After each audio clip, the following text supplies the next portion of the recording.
All right, guys, we're going to show you our brand new product today, which is for the Gen 2 310s, the STX 160s, and the Ultra 160s.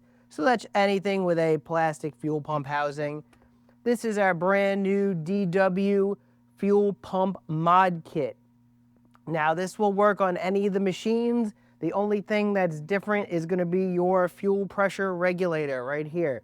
So you could reuse your old one or you can upgrade to the KP one. Just choose your model correctly.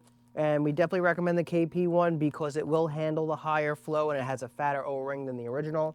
I'll show you that right now. I pop this out. All right, so your original has a tiny little O-ring on the outside of the regulator here. So that's how you could tell it is the original.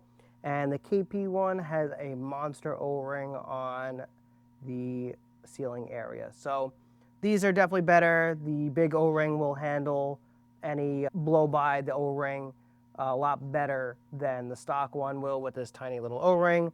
And it also has a larger diameter hole in here so it can discharge the fuel a bit quicker. Only thing that you're gonna need off your old fuel pump, and look how tiny this fuel pump is compared to the KP. And this draws just about the same amperage as this little guy. It's about 3-ish amps from this fuel pump. It's a really good DW fuel pump. Comes with a 3-year warranty, so this is good stuff right here. So the only thing you're gonna be saving, you have 2 O-rings on here. You have one here and one on the pump assembly right here.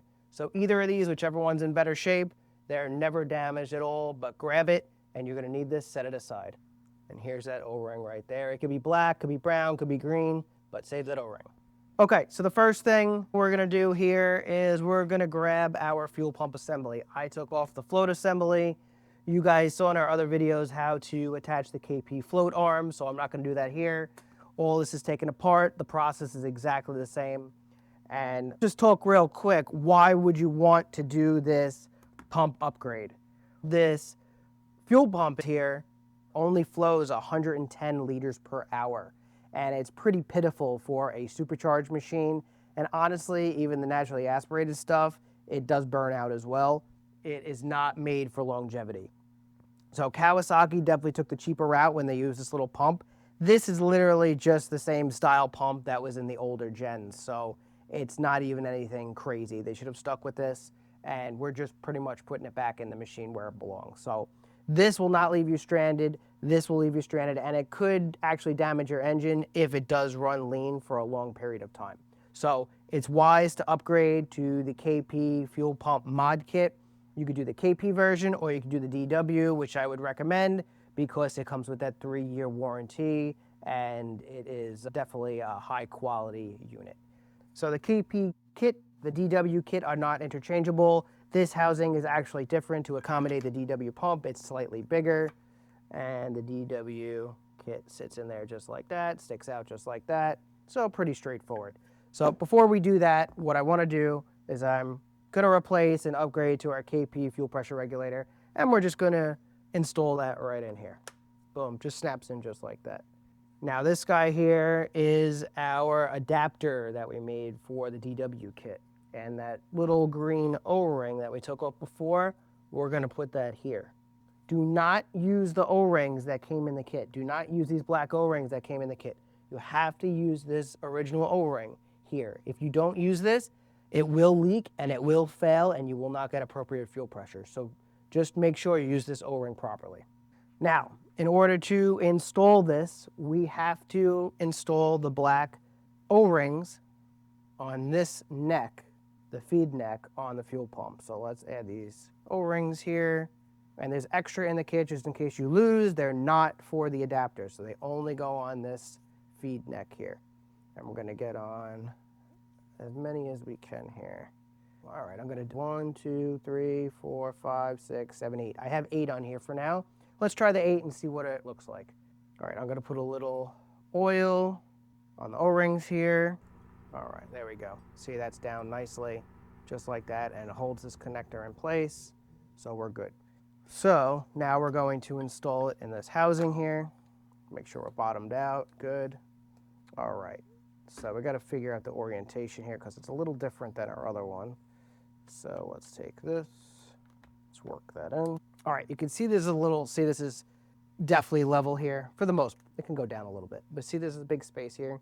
Now I'm gonna take this back off, I'm gonna add one more O-ring to tighten that gap up. All right, add one more O-ring here, just like that. Okay, good. Let's put it back in the housing here. All right. All right. Make sure everything looks pretty good. It doesn't have to be perfect because we're going to adjust our clips, but that's pretty much the idea. You just have to move this pump around so it's kind of in the right spot, but it looks pretty good here. Now we're going to take this harness.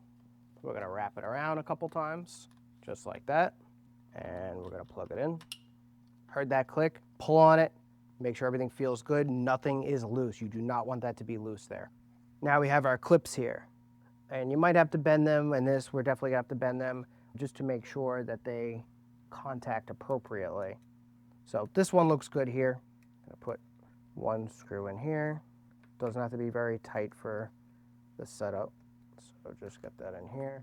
All right, now you can see how that clip is sticking out a little bit? We're gonna bend it in so that it contacts better. So let's pull that off. And these are pretty easy to bend here. Okay, there we go. All right, you can see how that's grabbing a lot better. And if you want, you could bend it a little bit this way, but that's good enough for me. I'm gonna leave it just like that, just for this. And we got the back one here. So same deal. Let's bend it down a little bit and like this. Okay, that one's good there. Let's see what we got here. This one looks good too. And look, it might be on a little bit of an angle, but that's fine. It's just holding the fuel pump in there and there's not a lot of pressure.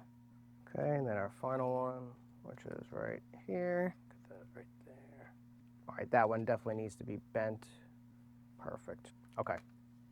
That's what it's gonna look like, just like that. But everything's loose. You do not wanna tighten these too much. So what I'm gonna do is I'm gonna push it against me. You can push it against the table. I'm gonna loosen them and I'm gonna snug them down.